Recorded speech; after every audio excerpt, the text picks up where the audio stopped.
Budget शुरू करते हैं। बजट जो हम पढ़ेंगे थोड़ा मैं डिटेल पढ़ाऊंगा आपको।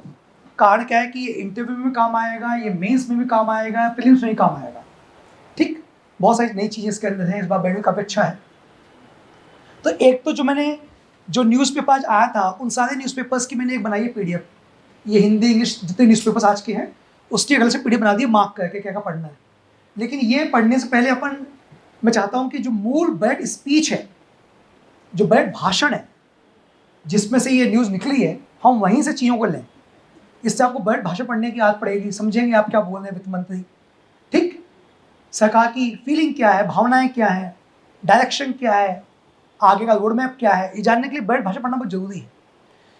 ठीक, तो पहले हम पढ़ेंगे सबसे पहले बजट भाषण, और देन फिर उसके बाद जो सरकार के डिफरेंट एस्टिमेट रिकॉर्ड्स हैं अनुमानित, वो हम देखेंगे।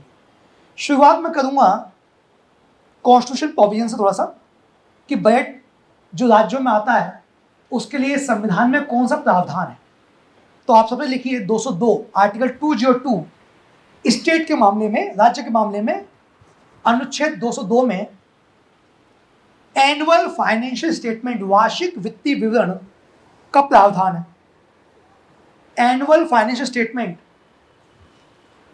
का प्रावधान है 202 में। ठीक, तो पहली बात तो आप समझिए कि बजट जो शब्द है यह आम बोलचाल का शब्द है। संविधान में इसके लिए शब्द इस्तेमाल किया गया है एनुअल फाइनेंशियल स्टेटमेंट, वार्षिक वित्तीय विवरण। राज्य के संदर्भ में जो कल MP में बजट आया है वो इसी 202 आर्टिकल तहत आया है। अब 202 आर्टिकल क्या कहता है थोड़ा समझ लेते हैं, क्योंकि इसके आगे कहानी जुड़ेगी। तो आर्टिकल 202 कहता है कि ये जो गवर्नर हैं ये प्रत्येक वर्ष हाउस और houses of the legislature of the state, मतलब राज्य के जो विधानसभा है उनके सदन या सदनों के समक्ष एनुअल फाइनेंशियल स्टेटमेंट रखवाएंगे। और ये क्या होगा, ये एस्टिमेट होगा, ये अनुमान होगा प्राप्ति का और खर्चे का। ठीक, बात समझ आ गई?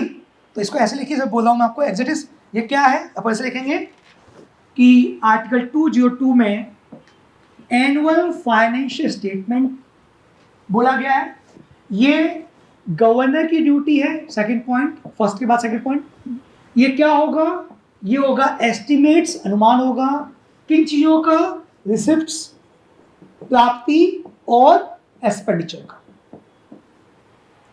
ठीक, इन शॉर्ट क्या बोलेंगे, ये प्राप्ति, रिसिप्ट्स और एक्सपेंडिचर का अनुमान होगा। कौन रखवाएगा, गवर्नर रखवाएंगे, सदन या सदनों के समक्ष, विधानसभा के। ठीक, क्योंकि कई जगह हमारे यहाँ बाइकैमरल हाउस हैं, 2 सदन है, और कई जगह 1 सदन है। ठीक, विधानसभा, विधान परिषद, तो ये हाउस और houses of the legislative state में रखवाएगा। ठीक, यहां तक कोई दिक्कत तो नहीं है, एकदम क्लियरिटी है। ठीक, अब यदि आपको पूछता है कि बजट विधानसभाओं में कौन सा अनुच्छेद आता है, तो आप कहेंगे कि अनुच्छेद 202 के तहत गवर्नर प्रत्येक वर्ष, यहां पे लिखा हुआ है एवरी फाइनेंशियल ईयर, प्रत्येक वित्तीय वर्ष में। ऐसा नहीं है कि 2-3 साल जब बंद किया तब रख दिया फिर बाकी देखेंगे यार। ठीक, यहाँ पे एवरी फाइनेंशियल ईयर कहा गया है, प्रत्येक वित्तीय वर्ष में। इस संविधान से ढाया है मुझको, जब तक हमें कॉन्स्टिट्यूशन के आर्टिकल लिए नहीं होंगे पॉलिटी को पढ़ने को मतलब नहीं है। ठीक, इसलिए मैं मेरा जो सोर्स होता है वो मेन सोर्स होता है जहाँ से अपन चीज़ें निकालते हैं, एक्सट्रैक्ट करते हैं, बजाय बीच के माध्यम के। तो ये बात समझ में आ गई। ठीक, अब इसमें लिखा है कि एस्टिमेट्स ऑफ एक्सपेंडिचर, अनुमान खर्चों के जो होंगे उन्हें पृथक करके दिखाना होगा। मतलब ये कह रहा है कि जो आपके एक्सपेंडिचर हैं इन्हें आप 2 भागों में डिवाइड कर दीजिए। ये कॉन्स्टिट्यूशन ने कहा है, गवर्नमेंट ऐसी रखती है। व्यय को 2 भागों बांटना है। कैसे बांटना है, वो व्यय, वो खर्चे जो भारत सरकार के संचित निधि, consolidated fund of India of the state, ये तो भारत सरकार नहीं है, स्टेट वर्कर है, तो स्टेट का जो कंसोलिडेटेड फंड ऑफ इंडिया है, राज्य की संचित निधि है, उस पर जो भारित व्यय है, भारित व्यय चार्ज आइटम्स बोलते हैं। क्या बोलते हैं इसको, चार्ज आइटम्स। ये भारित व्यय किस पे होगा, राज्य के संदर्भ में, तो ये राज्य के consolidated fund of state, CFS। Centre का होता है CFI, स्टेट में क्या होगा CFS consolidated fund of India state. भारित व्यय क्या होते हैं? पूरे कुल व्यय को हम दो भागों में बांटेंगे। भारित व्यय वह व्यय होते हैं जिनमें कटौती नहीं की जाती, जो देने ही देने हैं, जो देने ही देने हैं। अब जब हम केंद्र के लिए पढ़ते हैं तो वहां पढ़ते हैं 4 आइटम्स में क्या क्या आता है। तो हम पढ़ते हैं कि राष्ट्रपति के वेतन भत्ते आते हैं, ठीक। हम पढ़ते हैं उसके अंदर कि भाई आपके कंट्रोलर और जनरल ऑफ इंडिया उसके खर्चे आते हैं। इसके अलावा speaker, deputy speaker, chairman, deputy chairman, इनके खर्चे आते हैं। अब राज्य के संदर्भ में किस किस के आते हैं 4 आइटम्स, वो अपन देखेंगे अभी। लेकिन कहा कि सबसे पहले आपको ये हमारी संवैधानिक बाध्यता है, कॉन्स्टिट्यूशनल ऑब्लिगेशन है कि आप जो भी खर्चे रखोगे, जो भी एस्टिमेट दोगे, क्योंकि बैठ तो अनुमान है, जो भी अनुमान दोगे इनको दो भागों में बांटोगे। एक वो अनुमान जो राज्य के संचित निधि पे भारित है वो आप अलग दिखाओगे, और एक वो जो भारित नहीं है। जो भारित नहीं है उनको बोलते हैं other expenditures, the sum required to meet other expenditures. Other expenditure जब एग्जाम में टर्म आ जाए कि अदर एक्सपेंडिचर मतलब क्या होता है, वह में अनुच्छेद 202 में अदर एक्सपेंडिचर क्या है, तो वो एक्सपेंडिचर जो भारित नहीं है उनको क्या बोलते हैं, अदर। तो मैं लिख देता हूं उसको अन्य हिंदी में, और इंग्लिश में लिख देता हूं अदर।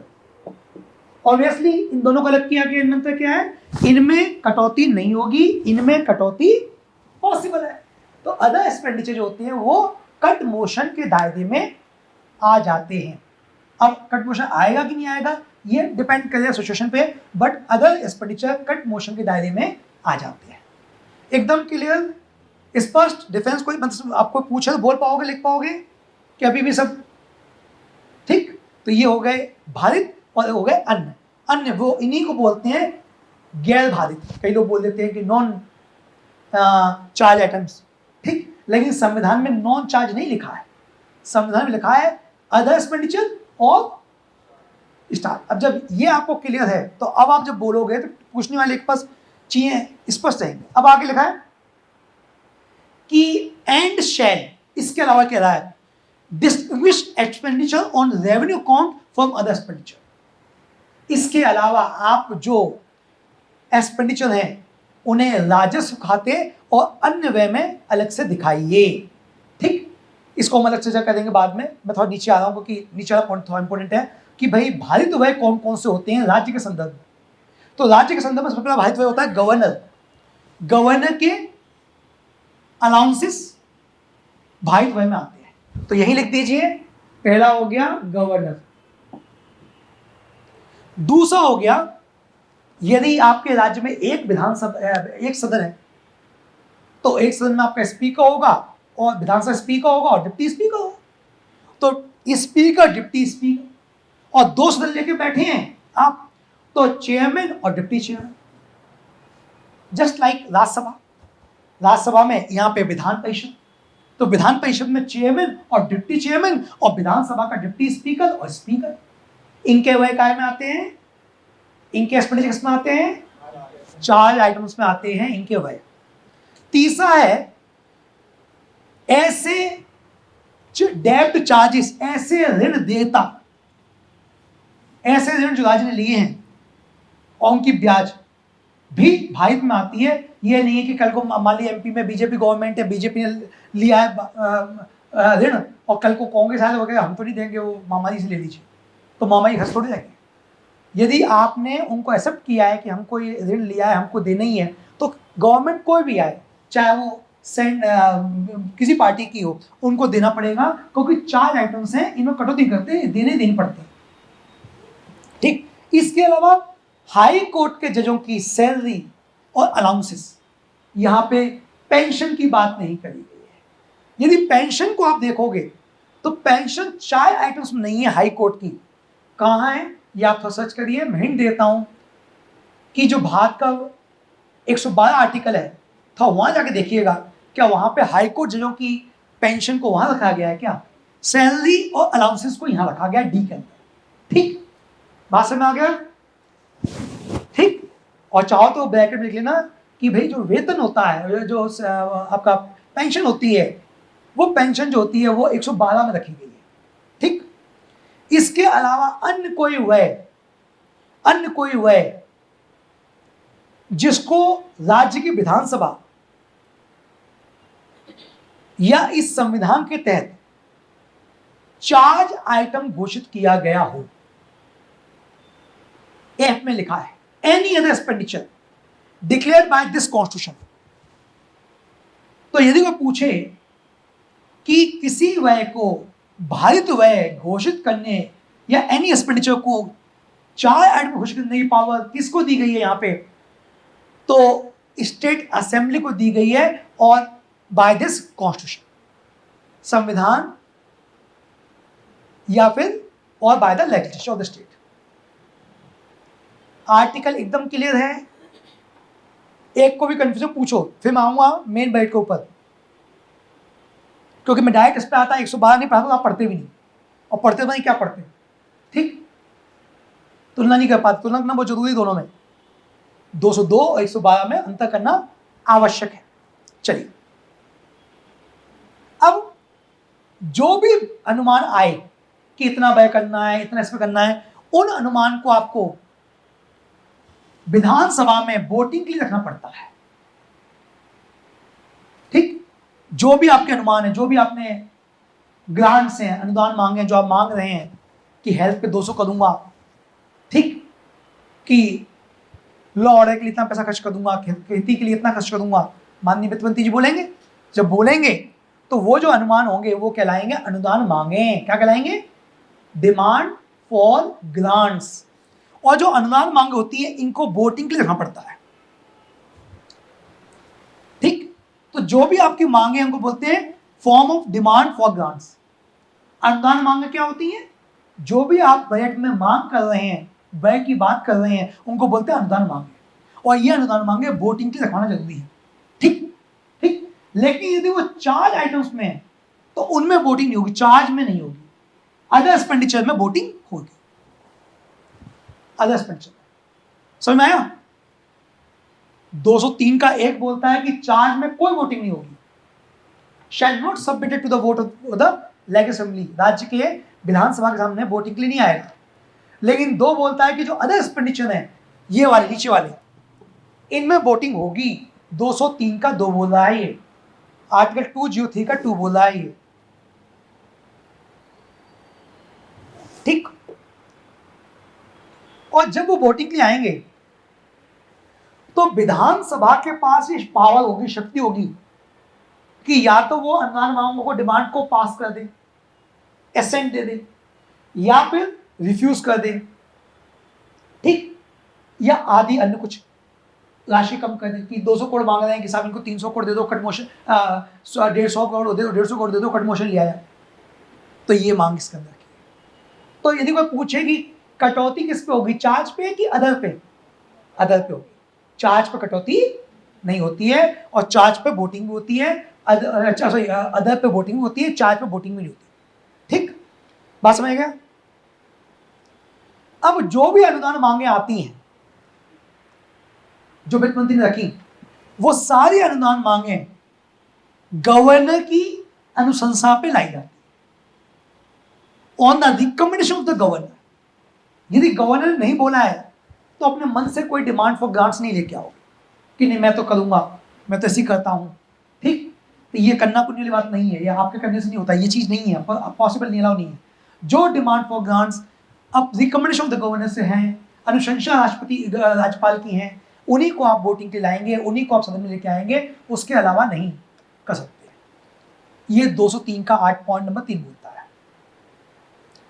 ठीक है, समझ में आ गया? तो आर्टिकल 202 और 203 अब आपको मेरे ख्याल से एकदम कांच की तरह साफ दिख रहा होगा कि अंतर क्या है, स्पष्ट क्या चीज है, क्या दिख रही है। ठीक, डीप पढ़ने का ये फायदा है कि एक बार की मेहनत है, इसके बाद फिर ज्यादा अपन को पछताने की जरूरत नहीं है। ठीक है, समझ में आ गया? चलिए अब चलते हैं मुख्य बजट पे, जिसके लिए आप सब लोग आए हैं।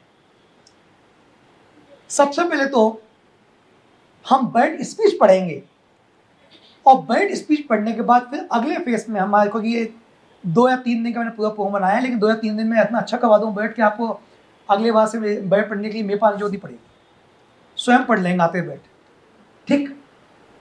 पहले पढ़ेंगे बैठ स्पीच, फिर हम देखेंगे different different tables, graph, trends से क्वेश्चन बनते हैं कि पिछले 5 सालों में मध्य प्रदेश में जो बचत है उसको लेकर क्या ट्रेंड है, ठीक। एमपी के अंदर पर कैपिटा इनकम है उसको लेकर क्या ट्रेंड है, बढ़ रहा है, घट रहा है या फ्लक्चुएशन कर रहा है, तो हम अलग थर्ड फेज में देखेंगे।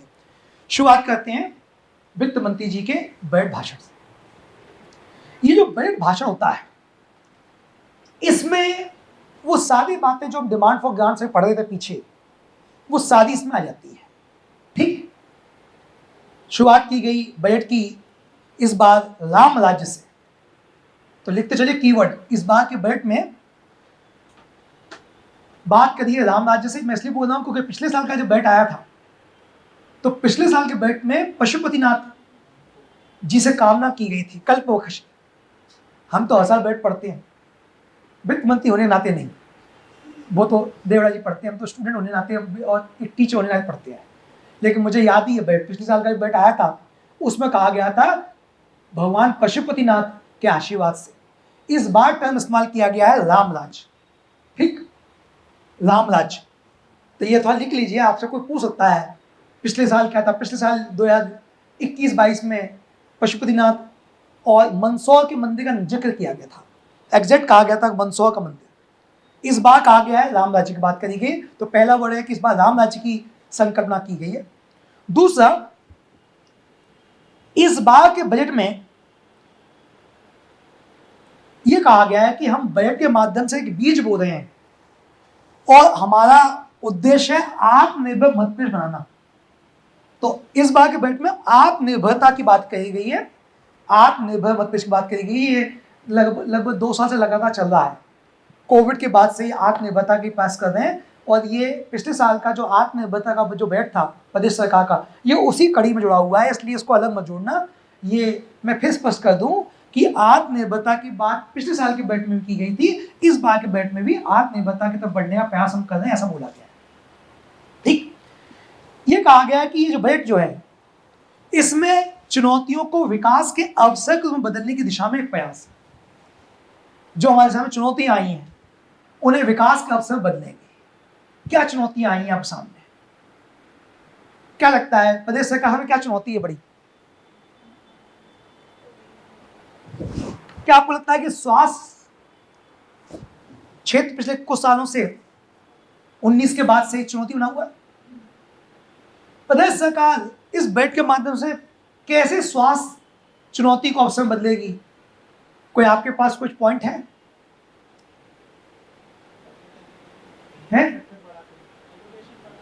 एलोकेशन बढ़ा के और हाँ, वेरी गुड। सरकार ने, क्योंकि स्वास्थ्य क्षेत्र में चुनौती आई, सरकार ने इस बार के बजट में स्वास्थ्य पे आवंटन को बढ़ाया है। उस चुनौती को अवसर बदलने के लिए स्वास्थ्य क्षेत्र के संदर्भ में कई सारे कदम इस बार के बजट में हैं, ठीक। और उन कदमों से ऐसा नहीं है कि केवल पैसा दे दिया है, उन कदमों से भविष्य में अपने यहाँ स्वास्थ्य क्षेत्र में अभूतपूर्व फायदा होगा और लोग निरोगी बनेंगे। अब ऐसी बात मैं कैसे कर रहा हूँ तो बता देता हूँ मैं आपको। ऐसी बात मैं इसलिए कर रहा हूँ कि यहाँ पे हाँ एग्जैक्टली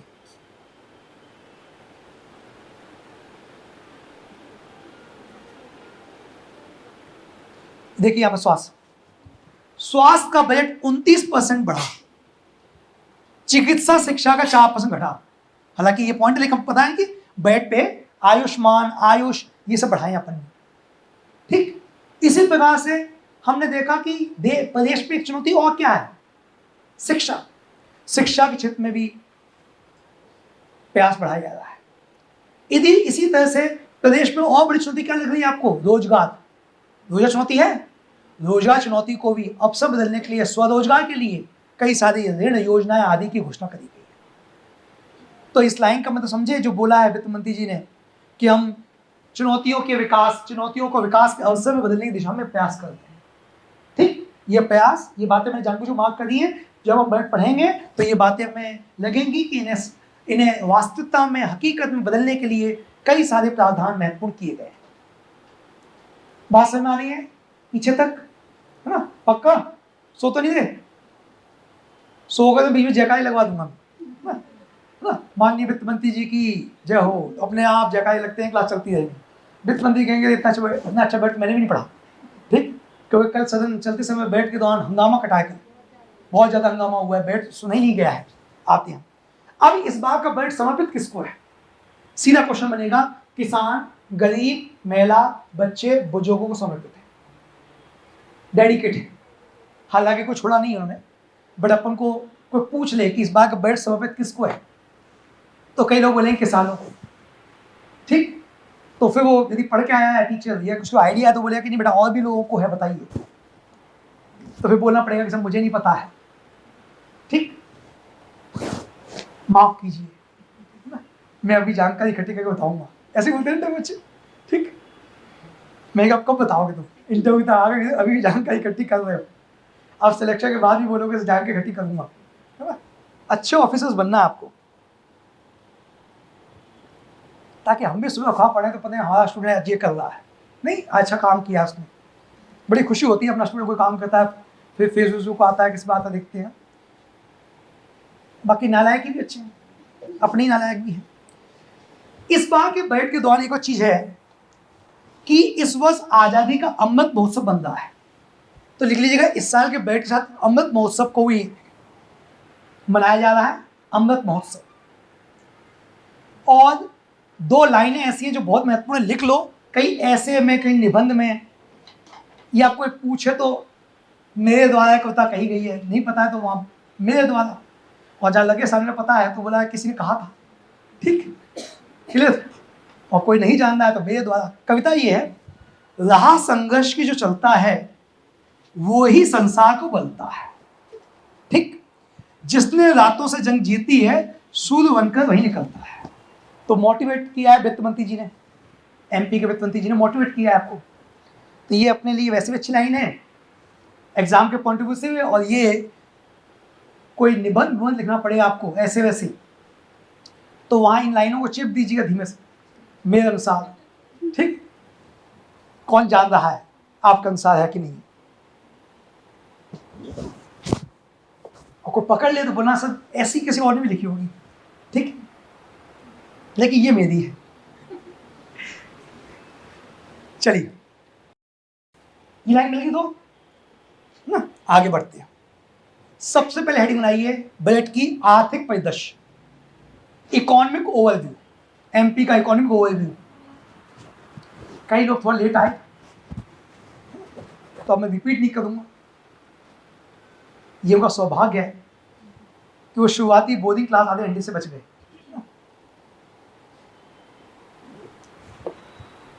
साफ कहा है अंतरराष्ट्रीय मुद्रा कोष आईएमएफ द्वारा जो डेटा रिलीज किए गए वो कहते हैं कि 2020 में विश्व एवं भारत की अर्थव्यवस्था में गिरावट आई है। तो पहला पॉइंट आईएमएफ और इंडिया वर्ल्ड इकोनॉमी में गिरावट है, ये ट्रेंड फिक्स है 2020 के लिए, ये उन्होंने बात बोली। 2020 के लिए आगे के लिए क्या है वो हम देखते हैं। 2020 का जो वर्ष था वहां पे गिरावट थी ऐसा उन्होंने बोला। अब इन्होंने कहा कि 2020 2021 के लिए हमारे पास सांख्यिकी एवं कार्यक्रम क्रियान्वयन मंत्रालय, ministry of statics and programme implementation के अनुसार, according to ministry of statics and programme implementation, ये एक मंत्रालय होता है, ministry of statics and programme implementation के मुताबिक वर्ष 2020-21 में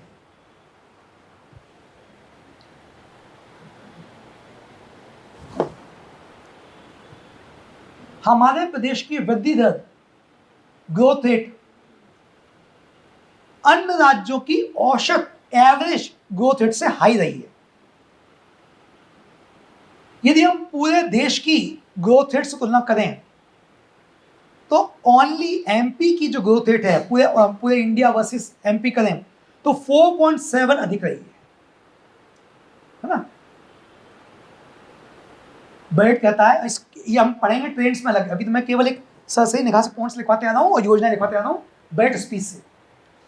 ये कहता है कि यदि हम 2020-21 में हमारे प्रदेश की इकोनॉमी की ग्रोथ रेट की तुलना करें अन्य स्टेट्स की एवरेज ग्रोथ रेट से तो ज़्यादा है और संपूर्ण देश की ग्रोथ रेट तुलना करें तो हमारी 4.7 ज़्यादा है। ठीक, ये ऐसा क्वेश्चन एक प्रीलिम्स में आ जाए कि निम्नलिखित कौन सा कथन सत्य है, एमपी के बजट के मुताबिक कोई जून तक एग्जाम होगा, तो एक आइडिया आपको होना चाहिए 2020-21 के आंकड़ों को लेके कि क्या ग्रोथ रेट अपनी बढ़ी है। आगे बढ़े,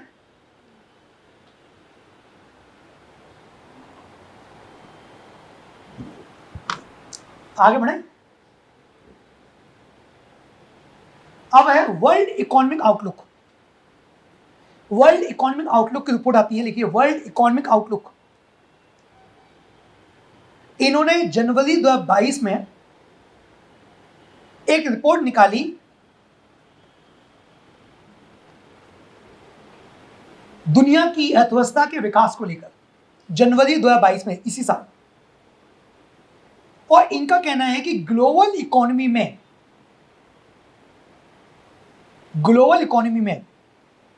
वर्ष 2021 में 5.9% की वृद्धि अनुमानित है। वही इंडिया की इकोनॉमी में 9% की वृद्धि अनुमानित है। ठीक, वर्ल्ड इकोनॉमिक आउटलुक कौन निकालता है रिपोर्ट? आईएमएफ। देख लेना, आईएमएफ जिसको उन्होंने आगे जिक्र किया, इसको यहां डिटेल किया। पॉइंट नंबर 8 में एक लाइन बोल दी थी कि आईएमएफ के मुताबिक, और पॉइंट नंबर 10 में उसको एक्सप्लेन कर दिया कि 2021 की जो ग्लोबल ग्रोथ रेट है उसका अनुमान है 5.9, इंडिया का अनुमान है 9%, जो कि ग्लोबल इकोनॉमी से ज्यादा है। और एमपी की इससे भी आगे ज्यादा रहने की संभावना है। एमपी की जो विकास दर है, वृद्धि दर है, वो देश की अर्थव्यवस्था से भी ज्यादा रहने की संभावना है। तो 3 फिगर आ गए 2021 के बारे में। वर्ल्ड का 5.1, वर्ल्ड का 5.1, इंडिया का 9, ठीक, जो कि वर्ल्ड इकोनॉमी से 3% ज्यादा है, और एमपी का 9 से प्लस, 9+। कुल मिला के मामा जी के शासन में अर्थव्यवस्था कुचाले भर रही है, रुक नहीं रही है। ठीक, बस वो पीएससी के एग्जाम में रिफ्लेक्ट नहीं हो पा रही है ना, पीएससी के एग्जाम में रिफ्लेक्ट नहीं हो पा रही है, बल्कि ये पॉइंट्स अच्छे हैं कि इकोनॉमी है हमारी अच्छी चल रही है। तो ये कुछ फैक्ट्स हैं। हो सकता है कुछ लोगों को लगे कि डीप है फैक्ट्स, लेकिन ये फैक्ट्स ऐसे हैं जिससे आप एमपी की इकोनॉमी के बारे में कुछ बात बोलने में सक्षम होंगे, कैपेबल होंगे। एटलीस्ट आपको फिगर ना भी याद है, लेकिन मोटे मोटे फिगर भी याद है कि वर्ल्ड की इकोनॉमी के लिए क्या अनुमान है, फोरकास्टिंग क्या है, इंडिया के बारे में क्या है और एमपी के बारे में क्या है। तो ये दिखाने के लिए काफ़ी बेहतर रहेगा कि ये स्थिति बन रही है हमारे एमपी के कॉन्टेस्ट। ठीक है, आगे बढ़ते हैं। माननीय प्रधानमंत्री का लक्ष्य है कि अपने देश की इकोनॉमी को $5 ट्रिलियन में कन्वर्ट करना। ठीक, $5 ट्रिलियन, ये लास्ट ईयर भी बोला था बजट में, उसी बात को रिपीट किया है।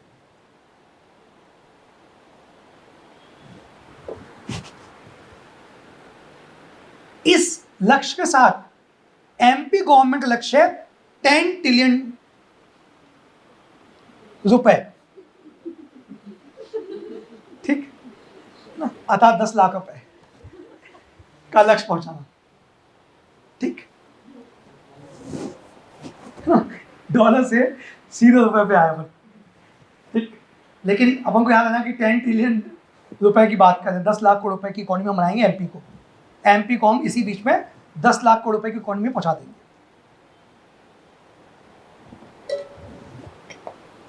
किसी का ट्रिलियन बिलियन कमजोर हो तो उसका काम डल गया इसमें। नहीं, बोले क्या आएगा पीएससी मेंस में कि जब भारत सरकार $5 ट्रिलियन बनाएगी, वही एमपी गवर्नमेंट $10 ट्रिलियन की इकोनॉमी बनाएगी तो इकोनॉमी कितनी हो रही है भाई? नहीं, बात है कि नहीं? तो ये बताना चाहिए। आगे बढ़ते हैं। अब आते हैं अगला, ये तो हो गया आर्थिक परिदृश्य, पहला स्तंभ। सेकंड है कोविड कंट्रोल। सेकंड पिलर है कोविड कंट्रोल। कोविड कंट्रोल के लिए वित्त मंत्री ने कहा है कि हेल्थ इंफ्रास्ट्रक्चर पे हम हेल्थ इंफ्रास्ट्रक्चर का स्पेंड कर रहे हैं, स्वास्थ्य अधोसंरचना का बृहद स्तर पर विस्तार कर रहे हैं। क्या क्या प्रयास कर रहे हैं स्वास्थ्य के लिए लीजिए, ताकि स्वास्थ्य के यदि क्वेश्चन आता है कोई मेंस में या इंटरव्यू कोई बोले आपका यदि स्वास्थ्य से कोई संबंध है, माता पिता डॉक्टर हैं या आप खुद ही कंडक्टर डॉक्टर हैं, तो हम एटलीस्ट कुछ पॉइंट तो बोल पाएंगे।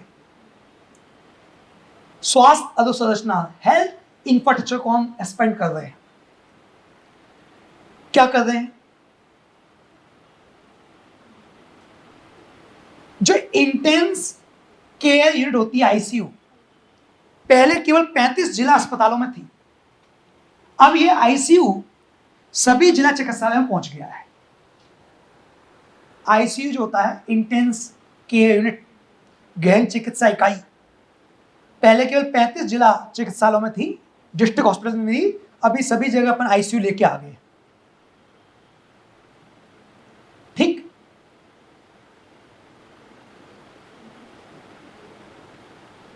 इसके अलावा चिकित्सा महाविद्यालय, मेडिकल कॉलेज एवं डिस्ट्रिक्ट हॉस्पिटल में आईसीयू बिस्तरों की संख्या 7 गुना बढ़ा दी गई है।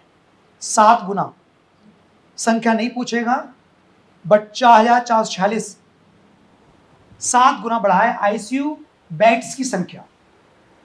आईसीयू यूनिट अलग चीज हो गई। आईसीयू यूनिट के अंदर कितने बेड है? 7 है, 8 है, 10 है, 15, 20 है। वन टाइम में कितने लोगों को आप एडमिट करते हैं? वो जो कैपेसिटी है वो हमारी 7 टाइम्स बढ़ गई है। ठीक, इसके अलावा इन इंस्टीट्यूशंस में, हेल्थ इंस्टीट्यूशंस में लिक्विड मेडिकल ऑक्सीजन की क्षमता 4 गुना बढ़ा दी गई है। ठीक, फर्स्ट वेव के बाद, सेकंड वेव के बाद सबको ऑक्सीजन लगी, लोग सिलेंडर ले घूम रहे थे, तो भारत सरकार ने अब ये किया, प्रदेश सरकार ने किया है कि हमारे जो इंस्टीट्यूशंस हैं, हेल्थ इंस्टीट्यूशंस हैं, स्वास्थ्य संस्थाएं जो हैं, वहां पे एलएमओ की क्षमता 4 गुना बढ़ा दी गई है।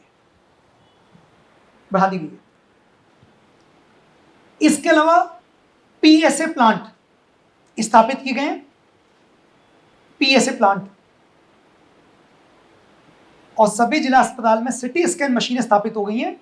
अभी कोई ऐसा जिला नहीं बचा है जब सिटी स्कैन नहीं होता है। ठीक, आदमी खांसता है तो हम सिटी स्कैन कर देते हैं उसका, है ना? आप साक्षात कोविड है। सिटी स्कैन के अभी सेकंड वेव में हमें देखा होगा, सिटी स्कैन जो लैब वगैरह थी वहाँ लाइन लगी लोगों की। तो अब ये चीज नहीं होगी। इस तरह से हेल्थ इंफ्रास्ट्रक्चर के लिए गवर्नमेंट ने ये कुछ बेहतरीन प्रयास किए हैं, इनको आप जोड़ सकते हैं प्रदेश सरकार के द्वारा स्वास्थ्य क्षेत्र में किए जा रहे प्रयासों को बताने के लिए। ठीक, आगे बढ़ते हैं। वैक्सीन वाली बात तो सबको पता ही है, लेकिन एक जो बहुत महत्वपूर्ण पॉइंट बोला कि भाई हम वैक्सीन लगा दी सब बच्चों को, सब लोगों को, तो जो थर्ड वेव आई, तो उस थर्ड वेव का एक फिगर आया है, बहुत इंपॉर्टेंट फिगर है, कि 1% से कम को हॉस्पिटलाइज करना पड़ा ड्यू टू वैक्सीनेशन। तो देखो, पूछा कि थर्ड वेव और सेकंड वेव में अंतर क्या था, क्यों कम लोग एडमिट हुए, हॉस्पिटलाइज नहीं हुए। कोविड आजकल बहुत चल रहा है, आजकल क्या 2 साल चल रहा है। ठीक, तो 2 साल चल रहा है कोविड, तो होता पूछ ले कि थर्ड वेव में क्या बेहतरीन चीजें हुई, क्या अच्छा था, क्या बढ़िया बात रही। Due to vaccination the rate of hospitalisation in third wave is less than 1%.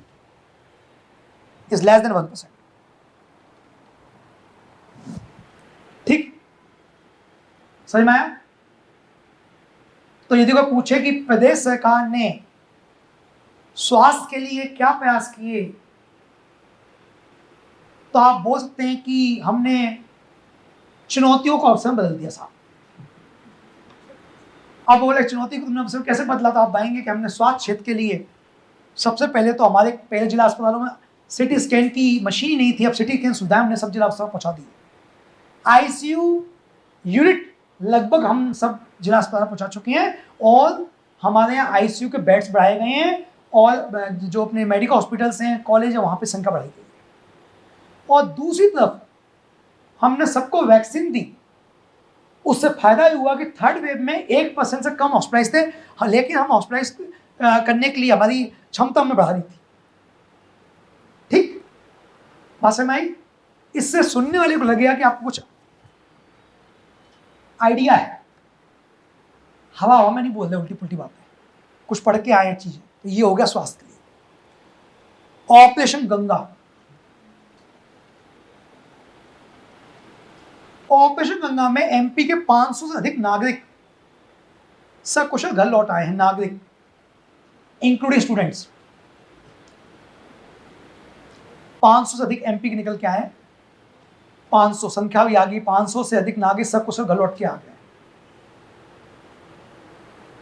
तस्वीर और साक्ष्य नहीं आए, वो स्वयं आए।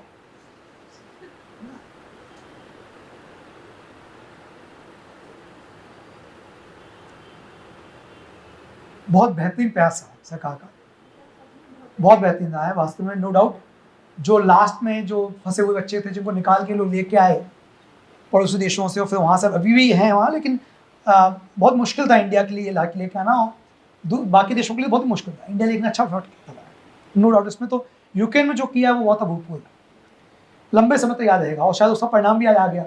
यूपी में बीजेपी प्रचंड बहुमत चल रही है आज सुबह से, आज योगी मोदी बुलडोजर ही चल रहा है सुबह से, साइकिल पंचर हो रखी है। ठीक, वो हाथी तो बीमार है, सो रहा है, और पंजाब में झाड़ू लग रही है कांग्रेस के ऊपर, आम आदमी हटड़े उड़ा दी। अब आते हैं जन भागीदारी से आत्मनिर्भरता। बजट में एक स्तंभ ये भी है, सरकार कहती है कि हम जन भागीदारी, लोगों की सहमति से लाएं, लोगों के सहयोग से लाएंगे आत्मनिर्भरता।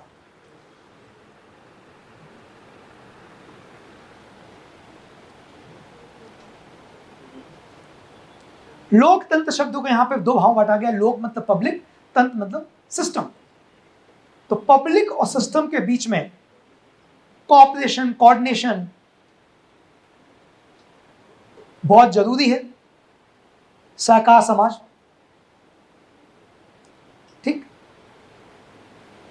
इस बात को समझते हुए कि लोक और तंत्र के बीच में सहभागिता आवश्यक है, इस बात के बजट में आम जनता, जाने माने इकोनॉमिस्ट और विषय विशेषज्ञों से सुझाव दिया गया है। लोकतंत्र समझिए, लोगों को तंत्र से जोड़ने के लिए बजट में आम जनता, रिनाउंड इकोनॉमिस्ट और सब्जेक्ट एक्सपर्ट्स से सलाह ली गई है। इसके साथ एमपी ने आत्मनिर्भर मध्य प्रदेश का रोड मैप 2023 तैयार कर लिया है। आत्मनिर्भर मध्य प्रदेश का रोड मैप 2023 तैयार कर लिया है। देखिए बहुत इंपॉर्टेंट है रोड मैप, अगले मॉक इंटरव्यू में रोड मैप भी पूछूंगा कि इस रोड मैप में कितने स्तंभ है। 4 स्तंभ है, 4 पिलर्स पे है आत्मनिर्भर मध्य प्रदेश 2023 का रोड मैप। 4 प्रमुख स्तंभ हैं हमारे एमपी के आत्मनिर्भर मध्य प्रदेश के रोड मैप के 4 स्तंभ में। पहला है फिजिकल इंफ्रास्ट्रक्चर, भौतिक अधोसंरचना। दूसरा है इकोनॉमी एंड एम्प्लॉयमेंट। चौथा है स्वास्थ्य एवं शिक्षा, तीसरा, और चौथा है good governance. These all are the 4 pillars of आत्मनिर्भर मध्य प्रदेश 2023 रोड मैप। इन चारों पे ही बात करी गई है बजट में। कितने लोग ऐसे जो पहली बार बजट पढ़ रहे हैं, बजट स्पीच पढ़ रहे हैं? एक बार हाथ उठाएं। ठीक है, बजट स्पीच पहले आप पढ़ रहे हैं ना, बजट तो पढ़ा होगा कि बजट भी नहीं पढ़ा है? नहीं, आप बताओगे तो मुझे चीजों को और सरलीकरण करने में आसानी रहेगी, मैं और चीजों सिंपल करूंगा। ठीक, मैं फिर अपनी तरफ से और भी फटा दूंगा कि ये नहीं पता होगा आपको, बता देता हूँ। ये पढ़ाया तो ठीक है, फिर हम इसको आगे बढ़े फ्लो करते हैं। तो 4 स्तंभ हो गए, ठीक। जो लोग भी एमपीपीएससी मेंस लिख रहे हैं वो आत्मनिर्भर मध्य प्रदेश के रोड मैप को जरूर अपने आंसर में इस्तेमाल करें, निबंध में इस्तेमाल करें। जहां तक मेरी इस बार गैसिंग है, अभी जो एग्जाम होगा एमपीएससी मेंस का, उसमें आत्मनिर्भर मध्य प्रदेश पे एक या तो क्वेश्चन या ऐसे आना चाहिए। 2 साल से मुद्दा चर्चा में है, ठीक। तो ये स्तंभ निकाल के इनको एक्सप्लेन करके अच्छे से और फिर आप लिखिएगा आत्मनिर्भर मध्य प्रदेश, ठीक। सबसे पहले अपन आते हैं इंफ्रास्ट्रक्चर पे। तो हेडिंग बनाइए इंफ्रास्ट्रक्चर, इंफ्रास्ट्रक्चर।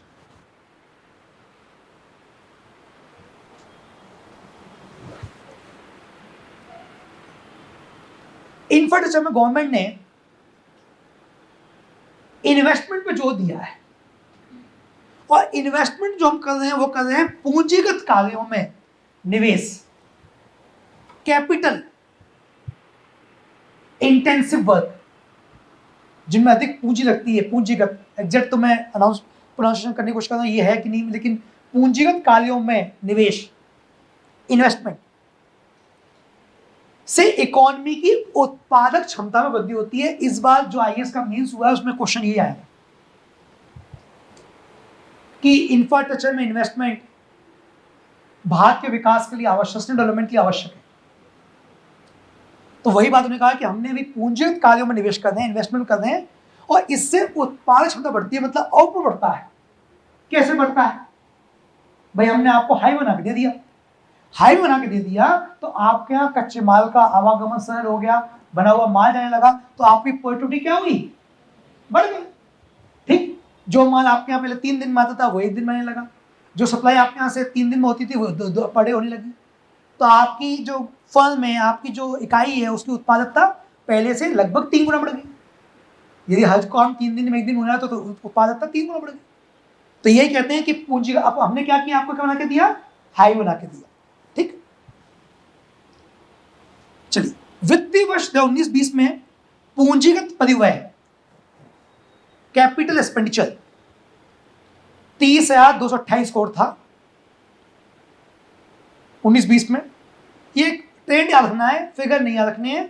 ट्रेंड मतलब ये होता है कि ग्राफ कैसे चल रहा है, ऐसा है कि ऐसा है कि ऐसा है, ट्रेंड। तो आपको याद रखना है कि 19-20 में 30 था, 20-21 में 31 हो गया, और 21-22 में ये कितना हो गया आपको? 40 हो गया, 40 हो गया। तो ग्राफ क्या कहता है आपका? ग्राफ ये कहता है कि यदि हम पूंजीगत व्यय को देखें वर्षवार, यदि हम यहाँ पे ईयर रख लें, ग्राफ पे ईयर यहां रख ले, एक्सपेंडिचर यहां रख लें, तो पहले कितना था? 30 से कितना यहाँ पे यहाँ पे 30 और या सॉरी 30 आ गए थे, 30, 31 और सीधा फिर 40। तो कुछ इस तरह से ये ऊपर की तरफ बढ़ेगा तेजी से, ठीक। बना लीजिएगा आप, मेरे आइडिया आपको दिया है, आपको पता होना चाहिए कि ये ऊपर की तरफ है। अब फिगर नहीं पूछेगा तो फिगर याद नहीं करना है, बट ट्रेंड याद रखना है कि हमारा जो एक्चुअल फिगर है वो ग्राफ ऊपर की तरफ है। ये कह रहे हैं कि ये जो हम खर्च कर रहे हैं ये अपने आप में कीर्तिमान है। ये राज्य के जीडीपी का लगभग 4% हम खर्च कर रहे हैं ऑन इंफ्रास्ट्रक्चर कैपिटल एक्सपेंडिचर।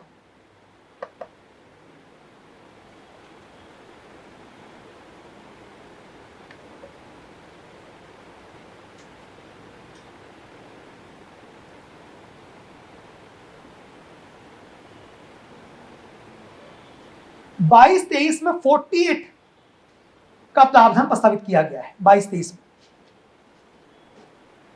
19-20, 20-21, 21-22 और 22-23 में 48 हो गया, और ऊपर चला गया, 40 से सीधे 8 ऊपर।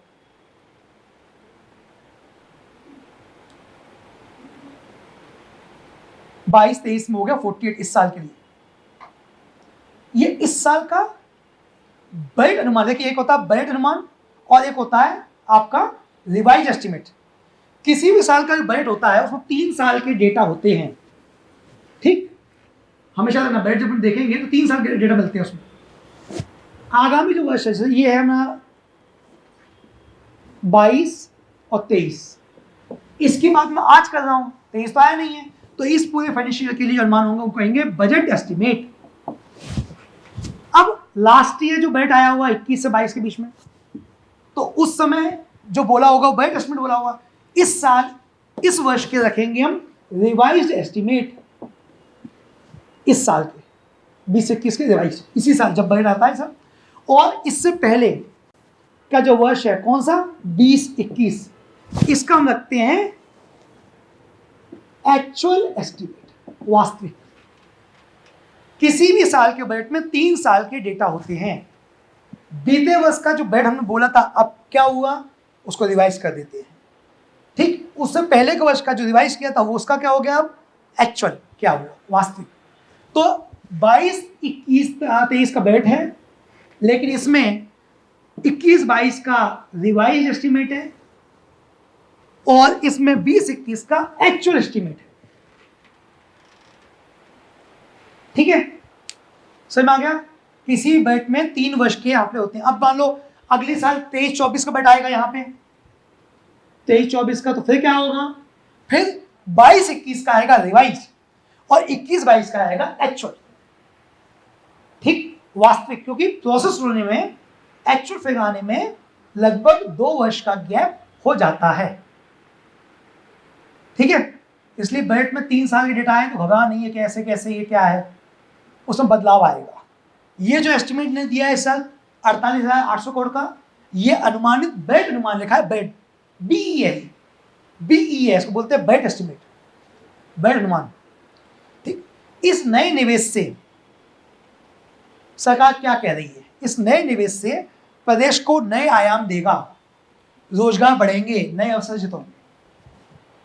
ऑब्वियसली रोजगार बढ़ेंगे इसके तहत, क्योंकि फैक्ट्रियां लगेंगी, उद्योग लगेंगे तो फायदा होगा। अब इन्होंने कहा कि मैं आप लोगों को एक चीज बताता हूं कि भारत सरकार हमको विशेष केंद्रीय सहायता देती है। इस साल प्रदेश को, नहीं लास्ट ईयर प्रदेश को, इसके तहत 1,167 करोड़ रुपए की राशि प्राप्त हुई है पूंजीगत कार्यों के लिए। इसको बोलते हैं special central assistance, SCA scheme है। ये रिवाइज एस्टिमेट है लास्ट ईयर का, पुनरीक्षित अनुमान है, पुनरीक्षित रिवाइज अनुमान है। तो इन्होंने कहा कि विशेष केंद्रीय सहायता के तहत 21-22 में हमें कैपिटल एक्सपेंडिचर के लिए, कैपिटल वर्क के लिए, पूंजीगत व्यय का काम के लिए 1,167 करोड़ रुपए की राशि केंद्र से प्राप्त हुई, ठीक।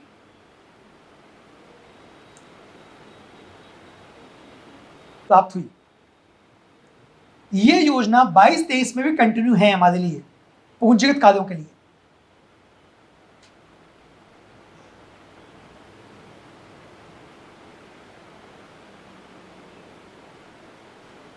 और इस बार गवर्नमेंट ने, सेंट्रल गवर्नमेंट से हमने रिक्वेस्ट करी कि योजना में कंटिन्यू रखो, तो उन्होंने कंटिन्यू रखा है। और योजना के तहत जो बेस था, सहायता का जो बेस जितना देना था, उसमें 10 टाइम्स वृद्धि कर दी है 2022-23 के लिए। 21-22 की तुलना में जो प्रावधानिक आधार, जो बेस है सहायता का राशि का, वो 10 गुना बढ़ा दिया गया है,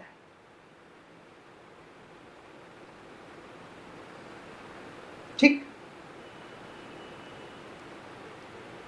तो ये बोल रहे हैं कि लगभग इस बार अपन को 6,500 करोड़ रुपए की राशि प्राप्त होगी, अनुमानित है, हमारा अनुमान है, सेंटर से भी पैसा आएगा, ठीक।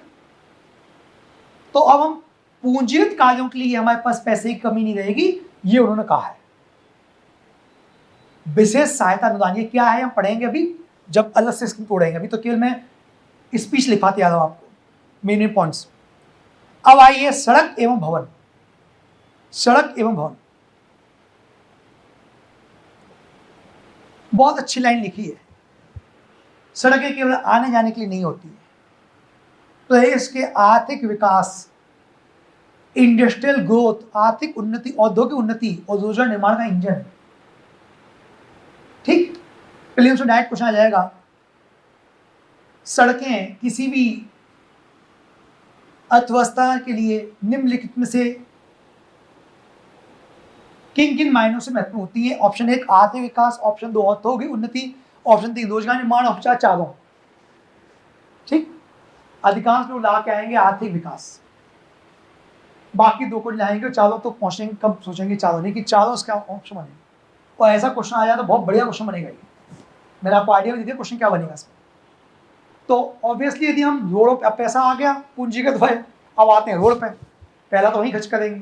ठीक, तो वित्त मंत्री ने कहा है कि यदि हम रोडों को देखें तो 2022-23 के बजट में 3000 किलोमीटर की नवीन सड़क कार्य किए जाएंगे। समझ गए? इससे क्या होगा? रोड बनने से क्या होगा? कनेक्टिविटी बेटर होगी, आपकी इकोनॉमी बूस्ट करेगी, मल्टीप्लाई होगी आपकी इकोनॉमी। तो 3,000 किलोमीटर की नवीन सड़क बनेगी, 1,250 किलोमीटर का सड़क नवीनीकरण होगा, नवीनीकरण कार्य होगा, और 88 नवीन पुल निर्माण होंगे। फिगर ज्यादा मत जाना, बट एक जो मोटा फिगर है वो याद होना चाहिए कि इस बार लगभग 3,000 करोड़ की नवीन सड़क कार्य होंगे, बाकी सड़क का नवीनीकरण कार्य होगा और पुनः निर्माण होगा। ठीक, क्लियर? तो सरकार का जो है एक बड़ा जोर इसको लेके है। इस दिशा में 2 बड़े प्रोजेक्ट हैं जो आपको बताने चाहिए जब भी कोई पूछे आपसे। एक अटल प्रगति पथ, अटल प्रोग्रेस वे, अटल प्रोग्रेस वे, और दूसरा है नर्मदा प्रगति पथ, नर्मदा प्रोग्रेस वे। ये दोनों मैं पढ़ा भी चुका हूं, जो लोग बजट क्लास में थे 21-22 वाले में, उसमें मैंने लिखाए थे इन दोनों का कहां से गुजरेगा, क्या क्या है। और नहीं तो रोजगार निर्माण की सीरीज है, उसमें सब बताया मैंने कहां से कौन से इलाके रोड में निकल दिए। ठीक, लेकिन ये जो नर्मदा प्रगति वे है, ये नर्मदा के उद्गम से शुरू होगा और नर्मदा का जो अंत होता है वहां तक जाएगा। तो ये कीवर्ड्स हैं, उद्गम से अंत तक। यदि आप चाहते हैं कि इंटरव्यू आपसे कोई पूछे, आपको पता है, तो आप बोलिए कि नर्मदा प्रोग्रेस वे नर्मदा के उद्गम से उसके अंत तक जाएगा। पूछने तुम पूछिए उद्गम कहाँ से होता है, अपन भी तैयार बैठे बोले सब यही चाहता हूँ अमरकंटक ना, अंत कहाँ होता है। फिर अपने यहाँ तक पूछे भी ऐसा, तब 10 मिनट निकाल दिए उसको नर्मदा घुमाते नहीं, 15 मिनट घंटे में 10 मिनट नर्मदा परिक्रमा कराई बोर्ड मेंबर्स को। उसके बाद पुण्य मिलना है, पुण्य का परिणाम है कि डायरेक्ट SDM की नियुक्ति, रिजल्ट बाद में आएगा, तुम तो ज्वाइन करो यहीं से निकलो। चलिए आगे आओ, मैं यहाँ बात होगी। इसके बाद शासकीय भवनों के निर्माण की गति बढ़ाने के लिए एक नवीन कंपनी बनाई गई है, नाम है Madhya Pradesh building development corporation limited. ये नवीन कंपनी है, Madhya Pradesh building development corporation limited.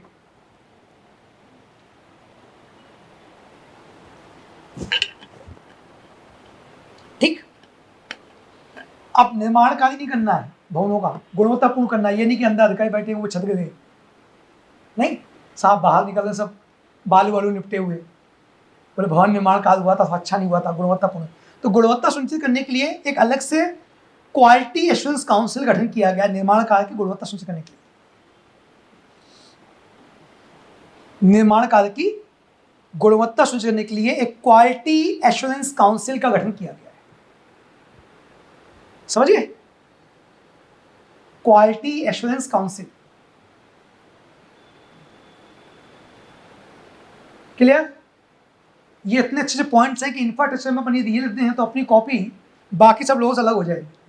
क्योंकि अभी तक जो नोट्स है, जो कंटेंट है, उसमें इतना अपडेशन है ही नहीं। कल ही आया, मैंने आज ही लिखा दिया आपको। अब आइए पाहमती ग्राम सड़क योजना। इसके अंदर 2022-23 में 4,584 किलोमीटर की सड़कें, 180 पुलों का निर्माण होगा। और मुख्यमंत्री ग्राम सड़क योजना में 1,200 किलोमीटर सड़कों का निर्माण का लक्ष्य रखा गया है। तो एक पीएम सड़क योजना है, एक सीएम सड़क योजना है, दोनों टारगेट अलग हैं। पीएम के हैं 4,584 और सीएम की है 1,200 किलोमीटर सड़कें। दो स्कीम है, पीएम है सीएम। ये सीएम की स्कीम है रोड की, और वो पीएम की स्कीम। ठीक है, तो बस लेना कि 4 गुना ज्यादा है पीएम की जो है, वो सीएम से 4 गुना ज्यादा है रोड निर्माण का लक्ष्य। इनका 1,200, उनका 4,500। ठीक है, आगे बढ़े।